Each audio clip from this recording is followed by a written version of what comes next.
Breaking news చూస్తున్నాం. హైదరాబాద్ అఫ్జల్గంజ్ కాల్పుల కేసులో నిందితులుగా ఉన్న బీదర్ దొంగల కోసం పోలీసులు ముమ్మరంగా గాలింపు చర్యలు చేపట్టారు. అయితే వీళ్ళు బీహార్ వెళ్లినట్లు కూడా పోలీసులు అయితే అనుమానం వ్యక్తం చేస్తున్న పరిస్థితి కనిపిస్తుంది. అయితే వీళ్ళు ఎక్కడ కూడా టెక్నికల్ గా దొరకలేదు. అంటే ఈ ఇద్దరు నిందితులు ఎక్కడ కూడా ఫోన్ వాడలేదు. 4 రాష్ట్రాల్లో పోలీసులు అయితే ముమ్మరంగా గాలింపు చర్యలు చేపట్టారు. అయితే మొత్తంగా 4 బృందాలుగా పోలీసులు ఏర్పడ్డారు. 4 రాష్ట్రాల్లో తనిఖీలు చేస్తున్నారు. వీరి కోసం సర్చ్ ఆపరేషన్ కూడా చేపట్టినట్లు తెలుస్తుంది. అయితే అఫ్జల్గంజ్ కాల్పుల తర్వాత వీళ్ళు బీహార్ పారిపోయినట్లు కూడా పోలీసులు అయితే అంచనా వేస్తున్న పరిస్థితి కనిపిస్తుంది. ఎంజీబీఎస్ బస్టాండ్ లో నిందితుల బైక్ అయితే పోలీసులు స్వాధీనం చేసుకున్నారు.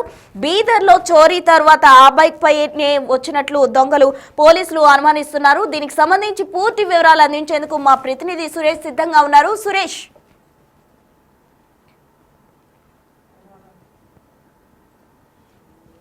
మోస్ట్ వాంటెడ్ క్రిమినల్గా పోలీసులు అనుమానిస్తున్నారు. ఎందుకంటే చోరీ చేసిన విధానం, తప్పించుకున్న విధానంలో ముందుగానే రెక్కి నిర్వహించి చోరీ చేసిన తర్వాత ఎలా పారిపోవాలనేది కూడా వాళ్ళు ముందుగానే ప్లాన్ వేసుకున్నట్టు ఆ ప్లాన్ ప్రకారమే అమలు చేసుకున్నారు. కాబట్టి అఫ్జల్గంజ్లో ట్రావెల్స్ మేనేజర్ జహాంగీర్ గుర్తించడంతో మరొకసారి అక్కడ ఫైరింగ్ చేసి అక్కడ నుంచి పారిపోయారు. ఆ తర్వాత 4 రోజులు కావస్తుంది కాబట్టి హైదరాబాద్లో దొంగలు ఉండే ప్రసక్తి లేదు అని చెప్పేసి కూడా పోలీసులు చెప్తున్నారు. ఎందుకంటే దాదాపు 4 రోజుల నుంచి హైదరాబాద్ అంతా కూడా అలర్ట్ చేశారు. ప్రతి లాడ్జ్లో కూడా చెక్ చేస్తున్నారు. కాబట్టి అకామిడేషన్ తీసుకునే పరిస్థితి కూడా దొంగలకు హైదరాబాద్లో లేదు. కాబట్టి వాళ్ళు బీహార్ పారిపోయి ఉంటారని చెప్పేసి కూడా పోలీసులు అనుమానిస్తున్నారు. ఇక బీదర్ పోలీసులు కూడా హైదరాబాద్ పోలీసులతో కోఆర్డినేషన్ చేస్తున్నారు. ఎందుకంటే ఇక్కడ కాల్పులు జరిపిన తర్వాత ఎక్కడ వెళ్ళారు, ఇక్కడ ఉన్న సీసీ ఫుటేజ్ని కూడా దాదాపు 1000 సీసీ కెమెరాల ఫుటేజ్ని కూడా పరిశీలించడం జరిగింది. హైదరాబాద్లో నాంపల్లి నుంచి సికింద్రాబాద్ నుంచి ఎంజీబీఎస్ ఇట్లా దాదాపు ఒక రోజంతా కూడా హైదరాబాద్లో తిరిగి ఆ తర్వాత వాళ్ళు బీహార్ పారిపోయినట్లుగా పోలీసులు అయితే అనుమానిస్తున్నారు. ఇటు టాస్క్ ఫోర్స్ పోలీసులతో పాటు ఈస్ట్ జోన్ పోలీసులు కూడా ప్రత్యేక టీమ్స్ ఏర్పాటు చేసి దొంగలను పట్టుకునేందుకు ముమ్మరంగా గాలింపు చర్యలు చేపడుతున్నారు. అయితే వీరు మోస్ట్ వాంటెడ్ క్రిమినల్స్గా ఉన్నారు కాబట్టి మొదట వాళ్ళ ఇమేజ్లు అయితే ఐడెంటిఫై అయ్యి తప్ప వాళ్ళ పేర్లు, వాళ్ళు ఎక్కడి నుండి వచ్చారు, అసలు ఎక్కడ ఏ రాష్ట్రానికి చెందినవారు అనేది దానిపై కూడా పోలీసులు దర్యాప్తు చేస్తున్నారు. ఇలాంటి అఫెన్స్కు పాల్పడే దొంగలకు సంబంధించిన చరిత్రను కూడా బయటికి తీసే ప్రయత్నం చేస్తున్నారు. ఎందుకంటే కాల్పులు జరిపి దోపిడీకి తెగబడ్డ ముఠాలకు సంబంధించి పూర్వం ఇంతకుముందు గతంలో నేరాలకు పాల్పడ్డ దొంగలకు సంబంధించిన వివరాలు కూడా సేకరించి వీరితో ఫొటోస్, ఇమేజెస్కి సంబంధించి పరిశీలిస్తున్నారు. ఎందుకంటే గతంలో ఎక్కడైనా ఇలాంటి నేరాలకు పాల్పడి వెళ్ళి మళ్ళీ వచ్చి ఇక్కడ నేరాలకు పాల్పడ్డారనే దానిపైన అయితే పోలీసులు క్లూస్ టీమ్ ద్వారా అన్ని ఆధారాలు సేకరించడం జరిగింది. అక్కడ ఏదైతే అఫ్జల్గంజ్లో ఫైరింగ్ తర్వాత 3 బుల్లెట్ షెల్స్ని కూడా స్వాధీనం చేసుకోవడం జరిగింది. ఆ బుల్లెట్లు ఎక్కడ తయారయ్యాయి, అసలు ఏ వెపన్ యూజ్ చేశారు వీళ్ళు, వాటికి సంబంధించిన వివరాలను కూడా పోలీసులు రాబట్టే ప్రయత్నం చేస్తున్నారు. ఇక అనేక సీసీ ఫుటేజ్లు పరిశీలించినప్పుడు ఒక హోటల్లో క్లియర్గా వీళ్ళు సీసీ ఫుటేజ్ని సేకరించడం జరిగింది. అందులో వీళ్ళ ఇమేజ్ని కూడా సేకరించారు. వీరు అక్కడ టిఫిన్ చేసిన తర్వాత అందులో క్లియర్గా వాటి ఫొటోస్ కూడా క్యాప్చర్ అయ్యాయి. కాబట్టి దొంగలు బీహార్ ప్రాంతానికి చెందిన మోస్ట్ వాంటెడ్ క్రిమినల్స్గానే పోలీసులు భావిస్తున్నారు. చోరీ చేసిన డబ్బుతో హైదరాబాద్కి వచ్చారు. హైదరాబాద్కి ఒక బైక్ పై వచ్చినట్టుగా పోలీసులు ఎంజీబీఎస్లో ఒక బైక్ని స్వాధీనం చేసుకోవడం జరిగింది. అయితే ఆ బైక్ నెంబర్ ప్లేట్స్ని కూడా మార్చి వాడినట్టుగా పోలీసులు అనుమానిస్తున్నారు. ఎందుకంటే బీదర్లో చోరీ జరిగిన సమయంలో బైక్ ఒక నెంబర్ ప్లేట్ ఉంది. ఆ తర్వాత అదే బైక్ హైదరాబాద్ వచ్చిన తర్వాత మరొక నెంబర్ ప్లేట్ ఉంది. కాబట్టి నెంబర్ ప్లేట్ కూడా ట్రేస్ కావడం లేదు. కాబట్టి ఆ బైక్ను కూడా ఎక్కడో చోరీ చేసి దొంగతనానికి వాడి ఉంటారు. ఆ తర్వాత హైదరాబాద్లో వదిలేసి వారు రాయ్పూర్గా మీదుగా బీహార్కి వెళ్లేందుకు ప్లాన్ చేసుకున్నారు. కానీ రోషన్ ట్రావెల్స్ ఘటన తర్వాత అక్కడ మళ్ళీ ఫైరింగ్ చేసి హైదరాబాద్ నుంచి పారిపోవాల్సి వచ్చింది. కాబట్టి ఏ మార్గాన బీహార్కి పారిపోయారనే దానిపై పోలీసులు ఇప్పటికే ఫోకస్ పెట్టడం జరిగింది. రాయ్పూర్ నుంచి ఆ ట్రావెల్స్ బస్ దిగిన తర్వాత అక్కడ ఎంగేజ్ వెహికల్ ట్రావెల్స్కి మరికొన్ని వెహికల్స్ కూడా 4 వీలర్స్ బీహార్కి వెళ్తూ ఉంటాయి. అందులో బీహార్కి వెళ్లేందుకు ముందుగా ప్లాన్ చేసుకొని అలా వెళ్దామనుకున్న నిందితులు వేరే మార్గాన బీహార్కి వెళ్లారనే దానిపై కూడా పోలీసులు దర్యాప్తు చేస్తున్నారు. ఇక రైల్వే స్టేషన్లోని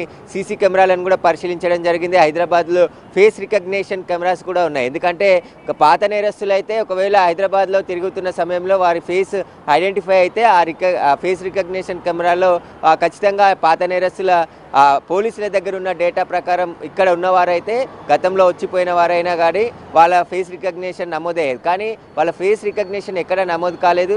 ఏదైతే సీసీ కెమెరాలకు సంబంధించిన ఫుటేజ్నే పోలీసులు సేకరించడం జరిగింది. కొన్ని బ్యాగ్స్ బట్టలు మార్చి హైదరాబాద్లో తిరుగుతుంది. ఎందుకంటే పోలీసులకు ఒక దగ్గర దొరికిన ఫుటేజ్లో మళ్ళీ వేరే దగ్గర దొరికిన ఫుటేజ్లో వేరే డ్రెస్సులు వేసుకొని ఉన్నారు కాబట్టి పోలీసుల డైవర్షన్ అటెండ్ చేయడం, అదేవిధంగా ఎవరైనా గుర్తుపడతారనే అనుమానంతో వారి బ్యాగులు ఏదైతే 93 లక్షల రూపాయల క్యారీ చేస్తున్నటువంటి బ్యాగులను కూడా మార్చుకుంటూ వెళ్ళిన నిందితులు ఒక్కొక్క చోట ఒక్కొక్క బ్యాగ్ వదిలేసి ఇలా పారిపోయారు కాబట్టి బీహార్కి పారిపోయి ఉంటారు. ఎందుకంటే హైదరాబాద్లో కాల్పులు జరిగిన వెంటనే సిటీ మొత్తం అలర్ట్ చేయడం జరిగింది. 3 కమిషనరేట్ల పరిధిలో కూడా పోలీసులు అలర్ట్ అయ్యారు. ఇటు రాచకొండ, సైబరాబాద్, హైదరాబాద్ 3 కమిషనరేట్ పరిధిలో ఉన్న లాడ్జీలు ముఖ్యంగా, ఎందుకంటే బయటి వ్యక్తులు వస్తే ఆ లాడ్జ్లలోనే అకామిడేషన్ తీసుకునే అవకాశం ఉంటుంది కాబట్టి హోటల్స్ అన్నిటిని కూడా అలర్ట్ చేయడం జరిగింది. లోకల్ పోలీస్ స్టేషన్లకు కూడా అలర్ట్ చేశారు. ఒకవేళ కొత్త వ్యక్తులు కానీ బీహార్కి సంబంధించిన భాష మాట్లాడే వ్యక్తులు కానీ ఎవరైనా ఉంటే వెంటనే పోలీసులకి సమాచారం ఇవ్వాలని చెప్పేసి కూడా అలర్ట్ జారీ చేశారు. కాబట్టి హైదరాబాద్లో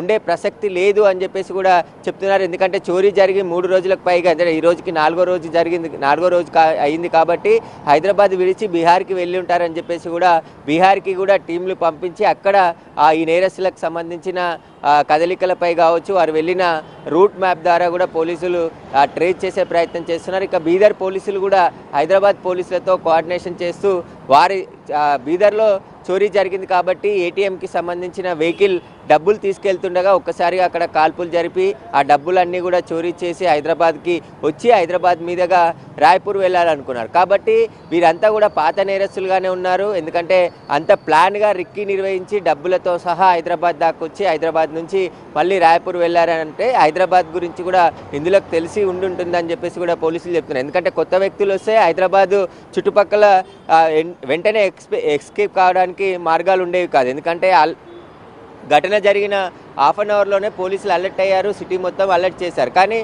నిందితులు చాకచక్యంగా పారిపోయినట్టుగా గుర్తించడం జరిగింది కాబట్టి నిందితులను పట్టుకునేందుకు పూర్తిగా దర్యాప్తు బృందం అయితే గాలింపు చర్యలు చేపట్టింది. బీహార్కే పారిపోయి ఉంటారు. బీహార్లో ఒకవేళ వాళ్ళ ఆచూకీ తెలిస్తే ఖచ్చితంగా అక్కడికి వెళ్ళి అక్కడ పోలీసుల సహాయంతో నిందితులను హైదరాబాద్ పట్టుకొచ్చేందుకు పోలీసులు కూడా తీవ్రంగా శ్రమిస్తున్నారు. ముఖ్యంగా ఈ దోపిడీ ముఠాల వెనకాల ఎవరెవరు ఉన్నారు, వీళ్ళకి ఇంకా ఇద్దరే వచ్చారా లేకుంటే వీరి వెనకాల ఎంతమంది ఉన్నారనే దానిపై కూడా పోలీసులు ఇన్వెస్టిగేషన్ చేస్తున్నారు. అన్ని క్లూస్ టీమ్స్ ద్వారా అన్ని ఆధారాలు కూడా సేకరించడం జరిగింది కాబట్టి మొత్తం ఇటు ఛత్తీస్గఢ్, ఒరిస్సా నుంచి రాయ్పూర్, అదేవిధంగా బీహార్, కర్ణాటక ఇట్లా 4 రాష్ట్రాల్లో సంబంధించిన ఏరియాల్లో పోలీసులు గాలింపు చేపట్టడం జరిగింది.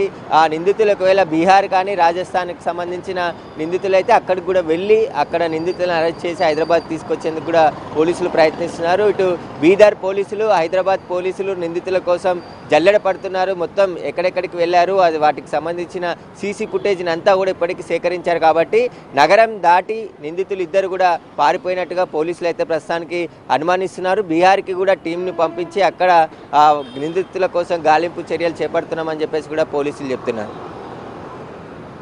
Thank you Suresh. అయితే మొత్తంగా చూసినట్లయితే బీదర్ దొంగలకు సంబంధించి పోలీసులు అయితే ముమ్మరంగా గాలింపు చర్యలు చేపట్టారు. మొత్తం 4 రాష్ట్రాల్లో 4 బృందాలుగా ఏర్పడి పోలీసులు గాలింపు చర్యలు చేపట్టిన పరిస్థితి. అయితే వీళ్ళు హైదరాబాద్ నుంచి బీహార్ వెళ్ళినట్లు అయితే పోలీసులు అనుమానిస్తున్న పరిస్థితి. ఎందుకంటే సిటీలో ఎక్కడా కూడా ఉండే ఛాన్స్ లేదు అంటారు. మొత్తంగా 1000 సీసీటీవీ ఫుటేజ్ల వరకు కూడా పోలీసులు చూసిన పరిస్థితి. అయితే బీహార్ దొంగలు ఎక్కడికి వెళ్లారు అక్కడ కూడా పోలీసులు తీవ్రంగా ముమ్మరంగా గాలింపు చర్యలు చేపడుతున్నారు. అయితే బీదర్ దొంగలకు సంబంధించి కూడా మరిన్ని అప్డేట్స్ ఇప్పుడు అయితే మా ప్రతినిధి సురేష్ అందించడం జరిగింది. వీళ్ళు ఎక్కడ ఉన్నారు, ఎలా పట్టుకోవాలి అనే కోణంలో క్లూస్ టీమ్స్ ఇచ్చిన ఆధారాల మేరకు పోలీసులు అయితే గాలింపు చర్యలు చేపడుతున్న పరిస్థితి కనిపిస్తోంది.